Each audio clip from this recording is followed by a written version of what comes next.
Welcome back to another episode of Stand on Guard with David Krayden. I'm your host, David Krayden. We've got some great stories in the lineup today. We're going to get right at what has Justin Trudeau done lately. Nothing good. We'll be back in a few moments. So we are in a very precarious position in this country. We need political change, but we also need the resolve to resist.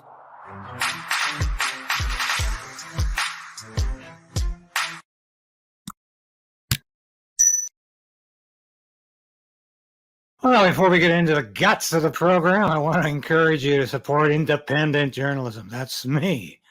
And it's shows like mine. And subscribe, ring that bell. Show me your support. You want me to keep doing this every week. I'm enjoying this. I'm having a heck of a time bringing the news to you. We're going to do it throughout the summer. The news does not stop because Parliament goes on summer break. And because these guys are always up to something. And they're always up to no good. So without further ado, I want to get on to one of my favorite topics. You know how in the United States, everybody made fun of the Green New Deal?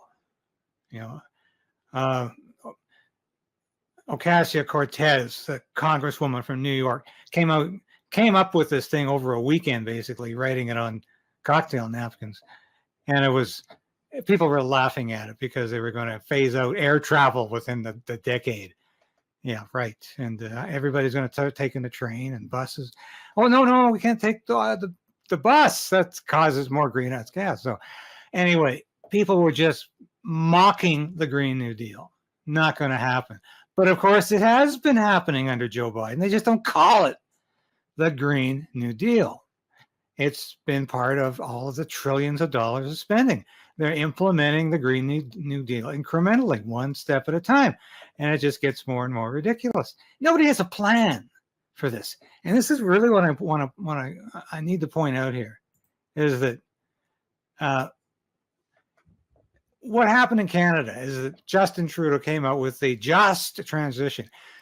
People made fun of that too, because it sounded like Justin transition, you know, and a lot of people pointed that I was one of the first actually to make that connection, but it was all nonsense. And there was a secret memo associated with it saying that everybody who loses a job, you know, good paying oil rig job, for instance, well, you can always find a job as a janitor. Yeah, well, nothing wrong with janitors, but you might think twice if you're making the big bucks in the oil fields. You know, you might not want to be a janitor. So anyway, a lot of people pointed that out, and it's just classic Trudeau nonsense. But you know, the conservatives have not been good on this either, and I really want to point this out because you know what has been going on here is that the conservatives under Poilievre and the premier who's fighting this the hardest and the strongest, Premier Danielle Smith of Alberta, they want to put it off. They want to say it's not achievable by 2035, you know, which is what, 12 years away? No, it's not achievable. But maybe we can do it by 2050. Let's not worry about it in our generation. All these people are going to be out of politics in 25 years. So really what they're saying is that the principle is okay, but I tell you, the principle is not okay. And so I want you to listen to this interview. I'll comment on it when we get back, because I think it's extremely important that we understand exactly, you know, what's going on here. Go about new projects and manage to get to net zero within a short period of time, 12 years. It's just frankly not achievable. But we have to fight it with every power that we have. Okay, up to now, this is great, and we need to hear all the premiers talking like this, because this is going to be a catastrophic job loss, and we're talking not just tens of thousands, potentially hundreds of thousands of jobs lost when everything is added into the mix. So continue, Danielle. The Constitution's pretty clear that Alberta has the right to develop its resources in its own way. And because I've set an emissions reduction target that's in line with the federal emissions reduction target of 2050, then I believe that the Supreme Court will side with us. But we'll have to fight it out, and I'm prepared to defend our jurisdiction. In the past, whether it was with Pierre Trudeau or any of a successive number of federal politicians, the fight was always how much additional wealth can be extracted from Alberta to benefit Ottawa. That was always what the fight was before.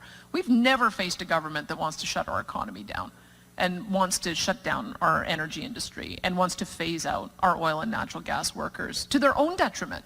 That's what makes this different. The aspirations, the ideological aspirations that have been put on the table with targets pulled out of the air by politicians who know nothing about our local environment and how unachievable it is. And it's going to be unachievable until there's a solution to not using oil and gas. And that is the foundation of every modern economy. And we're not going to go into a green economy anytime soon because it's just not there. The alternative green energy is not going to replace fossil fuels. Now, maybe there's an answer on the horizon. Well, we haven't got it yet. Now, if that answer is being smothered by corporations or government, that's, let them be damned for that. But the point is, if we don't want to live in caves, we don't want to freeze in the winter, and we want to be able to drive to work or on vacation, we can't all switch to electric vehicles, and we're not going to find a green energy source that's going to heat a country like Canada in February. It gets to minus 40 in a lot of cities, or minus 30 in Ottawa. And every February, it's funny how, people don't quite get as enthused about climate change in February because it's freezing, and they know they got to turn the heat up. So, my job to make sure that they understand that it is unachievable, that it does not only harm us, it harms them. As I mentioned to the Prime Minister when I spoke with him, I said, when we do well, we actually generate a heck of a lot of federal revenue in corporate income taxes and personal income taxes. The federal government has its own issues in trying to get to a balanced budget. There is no margin for them in shutting down our economy or shutting down our industry or chasing away investment. And so I'm pretty direct and clear on that. I've had that direct conversation with the Prime Minister several times. I'm going to have that direct conversation with Ministers LeBlanc and Wilkinson today. And I'm hopeful that we'll be able to find the areas that we can work together, because there's such an appetite on the part of our industry to be investing in the kind of technologies that they want to see that will reduce emissions. But the fact of the matter is, there's a hard line. We're just not shutting down our oil and natural gas industry. We're not phasing out our oil and natural gas workers. I've drawn the line in the sand. I put forward our emissions reduction and energy development plan for a reason, because I'm sending the message to Ottawa that we are going to chart our own pathway to meet our national commitment of being carbon neutral by 2050. I'm very cautious, though, too. I remember, along with everybody else, when the tinkling of the champagne glasses, thinking that when Peter Lougheed thought he'd had a deal with Pierre Trudeau, and it turned out to be something very, very different than he thought he was agreeing to, and then he spent the rest of his time fighting to make sure that we got our resources back. So I'm not going to be naive about it either. We're going to be industry-led on this. We're going to make sure that we're always in alignment with what industry says is achievable, industry is investing in, and it is our job to be an advocate for ourselves and industry about how we're going to reach that target in a way that draws investment in rather than pushes it away. Yeah, right on. And I take my hat off to Danielle, who I've known for many years. I knew her when she was a journalist with the Calgary Herald, and I was writing for the Calgary Herald at the same time. Wonderful woman, probably the gutsiest premier we have. But we cannot surrender facts to Justin Trudeau, because the fanaticism surrounding climate change is so extreme. These people don't care if we're going to freeze, because they're not going to freeze. They're going to still live their privileged lifestyle. They're still going to jet set around the world going to climate change conference's. Trudeau's still got his government jet, his Challenger, to fly around the world on his private vacations and on climate change conferences around the world. That's not going to change for the elite. The sacrifice is going to come from everybody else. And for what? If Canada achieves net zero and we're all living in caves, you think China is going to cease creating greenhouse gases? They're creating most of them. We don't even make a dent in it. The carbon tax hasn't reduced our climate footprint. Yeah, the pandemic reduced our climate footprint because everybody was staying home, not going to work. Yeah, of course we produce less. Now life is back to normal. People still have to use gas and they still have to heat their homes. And they will with fossil fuels until further notice. So we need to make that quite clear. And we need to be realistic about these things. And this is a religion. Fighting climate change is a religion for people like Justin Trudeau. They put their faith in this. It's an ideology that is just all encompassing. And they really have convinced themselves, I believe, that the average Canadian goes to bed at night worrying about climate change. No, they don't. They worry about paying the mortgage. They're worrying about paying for their groceries. They worry about making their paycheck last. They're not laying there worrying about climate change. It's a nebulous fear. And it's just being used by politicians to stoke the fires of fear so they can pretend to solve the problem. And they're not solving it. Now, I want to move to another story here, which is really quite something for the RCMP. We have been saying for quite some time that the RCMP is becoming politicized. Well, I think we proved that this week because there was an access to information request filed by Democracy Watch. And Democracy Watch released that access request. And it was, and there was two stories, because they said on May 25th, the RCMP said that they were continuing an investigation into Justin Trudeau and former Finance Minister Bill Morneau, Chief of the Privy Council, and some staffers. Now, some media reported on this story that day, including my outlet. At the end of the day, after being bombarded with questions by various media agencies, the RCMP put out a post on Twitter saying, in response to numerous media reports, the RCMP can confirm it is not investigating allegations of political interference in the trial of SNC Lavalin, which, of course, you might remember is one of the biggest scandals of the Trudeau era. It took down two ministers, and Trudeau's chief of staff, Gerald Butts. So there was a lot of blood on the floor after that. But the RCMP comes out at the end of the day and denies it. So what's going on? And today, Democracy Watch responded to the RCMP confusion by saying that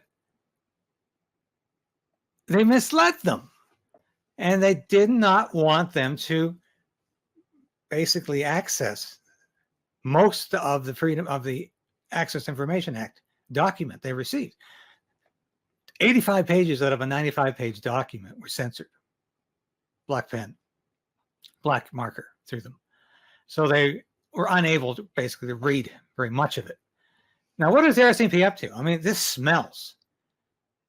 Why was this? Why would they say an investigation was ongoing in May when it wasn't? And why did they suddenly, at the end of the day, respond to this, saying it's all over? Clearly, there's political pressure involved here. I mean, that seems to be pretty obvious, and I think that's something we can agree on here. So, to put it mildly, there is a problem here. So, I want you to watch this video. In relation to prosecutorial interference on the 2019 SNC Lavalin scandal. My question to the government is a simple yes or no question. Is the Prime Minister, any member of Cabinet, or their staff currently under investigation by the RCMP? Yes or no? The Honourable Government House Leader. That was the last part of the Democracy Watch story, because the question came up in question period. Government House Leader Paul Holland gets to his feet, mumbles something, and the Speaker, who is always so quick to say, "Oh, stop all the talking and the chatter," like an old woman, he doesn't hear what Paul Holland says, and he says, "Well, that's fine. I didn't get that, but that's fine. It's fine if a Liberal does it." Yeah. So not a good moment for the Speaker. Okay, very good. So they kept up on this. L'honorable député de Louis Saint-Laurent. The honourable member for Louis Saint-Laurent. Inaudible for the interpretation. The Prime Minister of Canada was throughout Julie Wilson-Raybould because she didn't want to be political in a judicial matter. Now we have a very sad affair in front of us. Can the Prime Minister rise today in the House and confirm that neither he nor anyone else from his cabinet have been investigated by the RCMP? The Honourable Leader of the Government in the House, Mr. Speaker. I've already answered questions.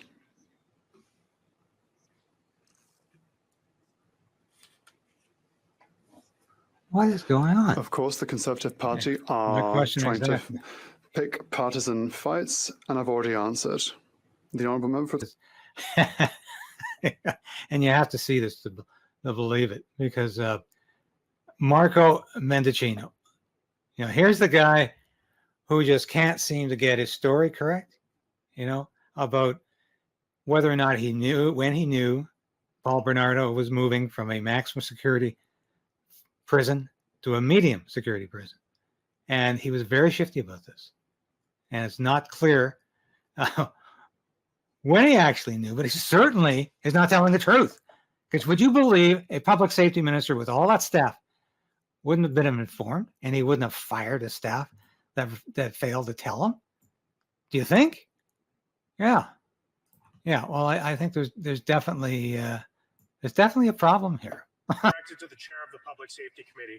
Just before question period, members of the committee were informed that the meeting had been canceled for this afternoon. We were told that all parties had consented to this meeting. None of the opposition parties have consented to this meeting. I can only think that the reason this meeting has been canceled on such short notice is to protect the... Now, here's another example. Like, Mendicino has been taking it all week for apparently lying about this Paul Bernardo issue. But here he is,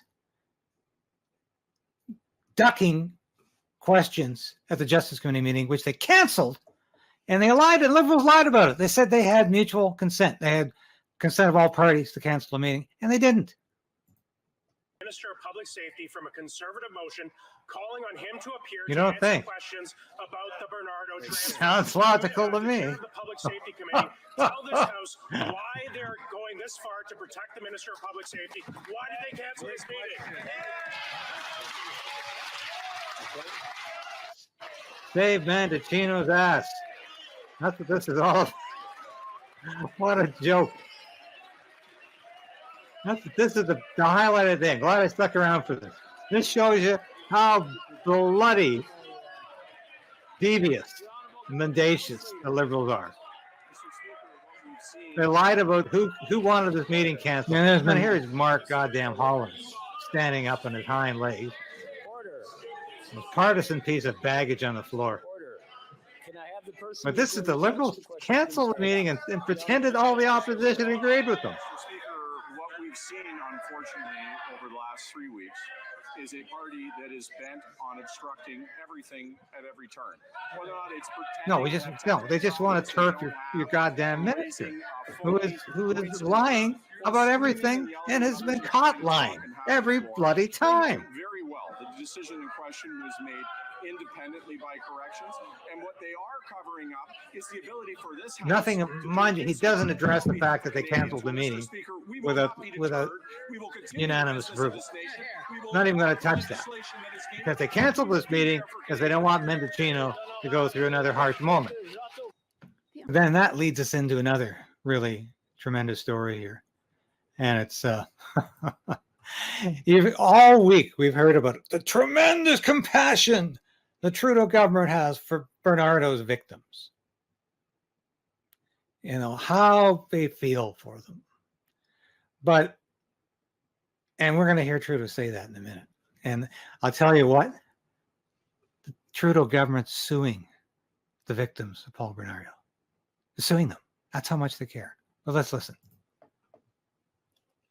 Maximum security penitentiary into relative freedom in a place where he can have access to other people, where he has more comforts and more can put guards in danger. Now, the Prime Minister interfered with Corrections Canada's decisions by introducing Bill C-83 that allowed this kind of transfer to go ahead. The Minister of Public Safety knew the transfer, his office knew at least, for 3 months while he claimed that they couldn't walk down the hallway and tell him. He is incompetent. Will the Prime Minister fire him? Yes or no? The Right Honourable Prime Minister. Mr. Speaker, we know how difficult this decision is for families of the victims. We share the deep concerns that Canadians have been expressing. The decision to transfer incarcerated persons is an independent decision made by the Correctional Services of Canada. Following outreach by the Minister of Public Safety, the Commission ordered an additional review that. You can see Mendicino nodding in the back there, saying, "Thanks, Justin. Thanks for coming to bat for me, Justin." Ha. Rumors out, though, he's on his way out because 3 strikes and you're out. When you lie 3 times about pretty significant government policy. Mendicino has lied about the imposition of the Emergencies Act. He's lied about Chinese police station. Now he's lied about what he knew about Bernardo being transferred. And even for the scandal-prone, plagued Trudeau government, that's asking for too much. So I predict he might be gone. That's the rumor right now. It is underway and will be completed soon. The Honourable Leader of the Opposition. That the minister can actually order reviews, which means he can also issue directives to ensure that all mass murderers are kept in maximum security penitentiaries. He could also adopt our law today, which would require that every mass murderer stay in a maximum security penitentiary. All right, so we know how incredibly compassionate Justin Trudeau says he is. Let's have a look and see. The Trudeau government fought the families of Kristen French and Leslie Mahaffey in court to prevent them from obtaining from the Parole Board and Correctional Service Canada to prepare for the parole hearings of Paul Bernardo, who tortured and killed their daughters. The Trudeau government argued in favor of protecting Paul Bernardo's privacy rights, and they won the case. Then, to its everlasting shame, Senator Gold, the Trudeau government asked the court for these families to pay the government's legal costs of $19,142.27. The judge later reduced it to $4,000. Leader, a delayed answer table last fall failed to answer the question you were asked in 2021. Why did your government seek court costs from these grieving families, Senator Gold? Well, thank you for the question. I regret that the answer that was provided didn't answer that. I'll certainly follow up in an endeavor to find out why and what the answer might be. Well, thank you, Senator Gold. I hope it won't take 2 years. But this is outrageous. And why isn't Pierre Poilievre banging on this drum too? The guy's really a one-note samba when it comes to criticism. I mean, he can handle one talking point a week sometimes, but he really should be getting onto this too. If the Trudeau government's so compassionate about victims, why are they suing them? And why are they squeezing these people for money? And obviously, they had a lot more time and sympathy for Paul Bernardo's privacy than they did for the suffering and the victimization of these families. That's quite clear. That's quite clear from this. And it is absolutely outrageous. So where are we sitting here as Parliament recessed yesterday? Didn't even wait to the end of the week. Yesterday was my birthday, yes. And so they've all gone home for the summer. No public inquiry into Chinese election interference. At least nothing announced in the House. Committees are continuing to meet. But do you think they're going to get to a public inquiry? That has been one of the issues we've been grappling with here on Stand on Guard for months. We've been following the story very closely. We mocked the special rapporteur, David Johnson, for being completely the wrong choice, and a special rapporteur being the wrong kind of office to investigate this. It does need an independent public inquiry. Not one of Trudeau's old family friends doing a little bit of private eye work. that came up. And actually, he didn't even do that. All he did was read the stories in the media outlets and report back about them. Very nice, very nice. But we already read them. And there's so much going on. So what we have to watch for this summer is what happens to our internet freedom as the liberal censorship bills start to cut in. We might be cut off from social media news any day soon, any day now. And that's the direct cause of the government's meddling, of the federal government meddling. And that's going to be sad news. Can you imagine being left with nothing but CBC, your publicly funded state broadcaster? Could be looking at that. We are looking at a lot of difficult choices. We're going to go. This is going to be a summer. It's going to be a hot summer. It's going to be a summer where people are going to have difficulty making ends meet, because on July 1st, it's another 31 cents a liter carbon tax goes on the gas pumps. You thought the price of gas was bad. Now it's going to go over $2 a liter in many places in this country. And it's going to keep going higher. And all because of this illusion that the carbon tax is somehow helping us in some way fight climate change. And it's not. People still have to use gasoline, oil, natural gas to live. So it's not helping do anything. It's hurting people. It's not fighting climate change. It's fighting taxpayers. It's fighting Canadians. That's what this is all about. So that's the one drum the Conservatives are banging successfully, passionately, and consistently. And they need to do that, because this is a huge issue for every Canadian. There's a lot of other things they should be going after. We need Conservatives to reopen the abortion debate, because unrestricted abortion on demand exists only in places like North Korea. It's not even the norm in Europe. And it's unacceptable to say that issue is settled. We don't talk about it anymore. It's also unacceptable to have drag queen story hours for little children. That's unacceptable. Haven't heard a peep of opposition to that from the official opposition. You won't hear it from the Bloc or the NDP. They think that's wonderful too. But we need to get back to some basics. We need to get back to understanding how evil the Trudeau government is. I call it evil. It is incinerating Canada. Piecemeal. It's destroying Canada. It's destroying Canada in the name of the religion of fighting climate change. And it's incinerating our values and our morals. And Canadians need to know how bad this government is. And it's going to stay bad all summer. And it's going to be up to no good. So I tell you again, support independent journalism, support this station, support this channel, support this show. I want to keep coming on here every week, and we are on the verge of monetization. It's very important, because You've got to make this pay so you can continue to deliver the news in these trying times, in these days of censorship. This is an era of internet, social media censorship by a very wicked government, and we need to come against that. So thank you for listening today. We'll be back next week. I'll be doing some more Take Fives in the meantime, but keep on listening and keep on supporting us.